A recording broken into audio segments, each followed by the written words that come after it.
March 6ರಿಂದ budget ಅಧಿವೇಶನ ಆರಂಭ ಆಗುತ್ತೆ. ಜೊತೆಗೆ ಸರಣಿ ಪ್ರತಿಭಟನೆ ಆರಂಭ ಅಂತ ಬಿವೈ ವಿಜಯೇಂದ್ರ ಹೇಳಿಕೆ ಕೊಟ್ಟಿದ್ದಾರೆ.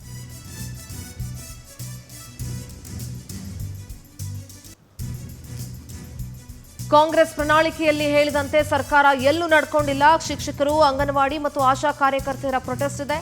ವಿದ್ಯಾರ್ಥಿಗಳು, ವೈದ್ಯರು, 108 ಆಂಬ್ಯುಲೆನ್ಸ್ ಸಿಬ್ಬಂದಿಯ ಪ್ರೊಟೆಸ್ಟ್ ಇದೆ. ಗುತ್ತಿಗೆದಾರರು ಸೇರಿ ವಿವಿಧ ಸಂಘಟನೆಗಳ ಪ್ರತಿಭಟನೆ ನಡೆಯುತ್ತೆ.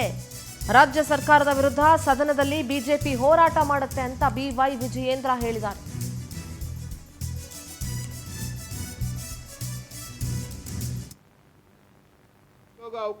ಆಡಳಿತ ಪಕ್ಷದ ಶಾಸಕರೇ ದಂಗೆ ಹೇಳ್ತಾ ಇದ್ದಾರೆ. ಇದು ವಾಸ್ತವಿಕ ಸತ್ಯ. ಹಾಗಾಗಿ ಮಾನ್ಯ ಮುಖ್ಯಮಂತ್ರಿಗಳಲ್ಲಿ ನಾನು ಮತ್ತೊಮ್ಮೆ ಆಗ್ರಹ ಪಡಿಸ್ತಾ ಇದ್ದೇನೆ, ಇವೆಲ್ಲ ವಿಚಾರಗಳನ್ನು ಗಮನದಲ್ಲಿಟ್ಟುಕೊಂಡು ಪರಿಹಾರ ಕೊಡುವಂತ ಕೆಲಸ ಮಾಡಬೇಕು. ಕೇಂದ್ರ ಸರ್ಕಾರದ ಮೇಲೆ ದೂರುವುದನ್ನು ಬದಿಗಿಟ್ಟು ಮತ್ತೊಮ್ಮೆ ಹೇಳ್ತಾನೆ, ಒಳ ಮೀಸಲಾತಿಯನ್ನು ಕೂಡ ಪರಿಗಣಿಸಿ ಯುವ ಜನತೆಗೆ ಉದ್ಯೋಗ ಅವಕಾಶವನ್ನು ಸೃಷ್ಟಿಸುವಂತ ಕೆಲಸ ಮಾಡಬೇಕು. ನ್ಯಾಯಾಲಯದ ಕುಂಟು ನೆಪವನ್ನ ಕೊಡಬಾರದು.